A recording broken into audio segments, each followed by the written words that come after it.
Some games are great, others aren't. These type of games can be expensive, too long, or simply just too janky to play today, but hey, there's always someone on YouTube who has less of a life than you and streamed the entire game. Take advantage and watch these 5 games, just don't play them.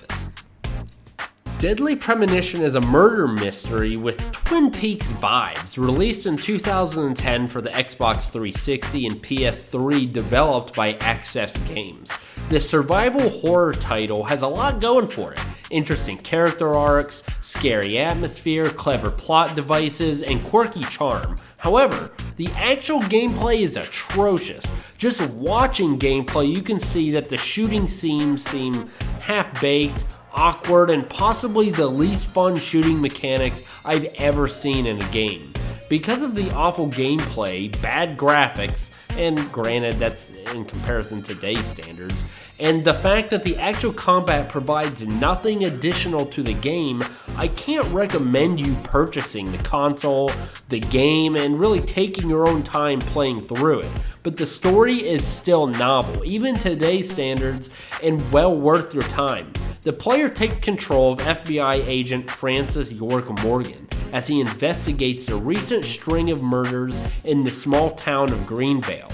After witnessing several murder scenes and questioning the people of the town, Agent Morgan pieces together the mystery of the Raincoat Killer. The game is about 18 hours long, but if you watch the game, you can pretty much skip through the combat portions. Watch some of it to laugh at the jankiness and the horror tropes that it often makes fun of, but pay attention to all the cutscenes and conversations with townfolks. Playing this game may not be good, but watching this game was great. Xenogears is an absolute gem and probably the actual best game hands down on this list. Released in 1998 by Squaresoft for the PlayStation, this RPG is just not a game, but an artwork combining Freudian thought, religious symbolism, and psychology.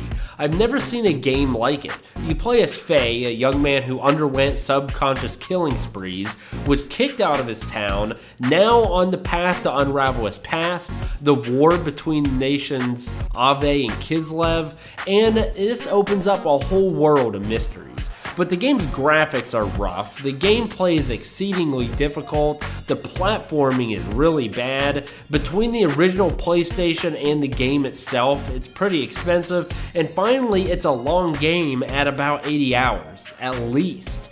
That is a lot of commitment, and at this point in time is a game that needs to be shown to all vintage game fans, but it really lends itself better to watch. The second part of the game has a few hour-long blocks of just text, no joke. It's really nice to watch this on video, take a break when you want, or even you can easily rewind the previous screen to read and try to put the story together. You can't do that when you're actually playing the game. I promise you the game is a masterpiece, and aside from some really lame video game tropes, is the biggest brain buster of a game you'll ever see. I promise that you'll end up watching a plot synopsis by the end. I promise that you have missed major themes, and I promise you'll be a huge fan of it by the end.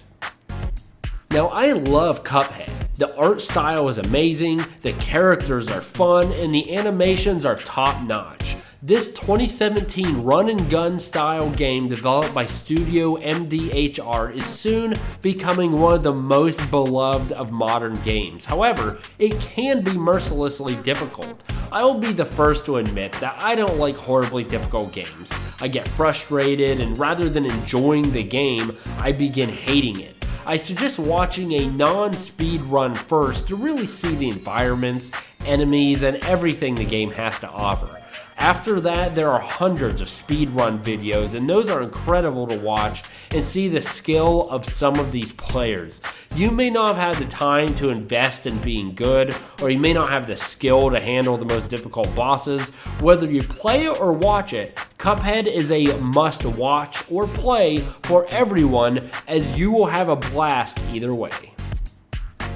I love Mr. Mosquito because it's a quirky game. It's funny and it's just a fresh and new idea. Developed by Zoom in 2002 for the PlayStation 2, this game is a shorter experience that lasts about 3 hours.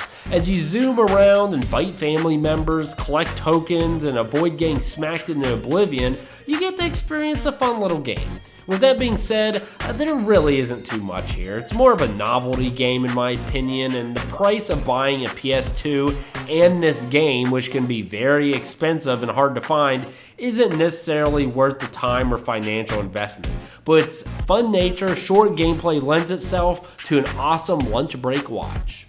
Danganronpa is a visual novel. It has a lot of style and interesting premise where 16 elite high school students are trapped forever in a school by a psychotic bear, and the only way to escape is to kill someone and be found innocent in the subsequent trial. While the metonymy of the visual novel mechanics are broken up with investigation phases and mock trials, the reality is that the story is doing all the heavy lifting in this game. The writing is good, but it loses its appeal when you have to revisit character dialogue options multiple times while trying to find the necessary clues required to move to the next story beat. Just give me the goods and let me enjoy the show. If you have any other game recommendations that you think are better to watch than to play, comment below. I myself even try to find games to watch while working or doing menial tasks, so I would love to hear your recommendations, and thank you for watching.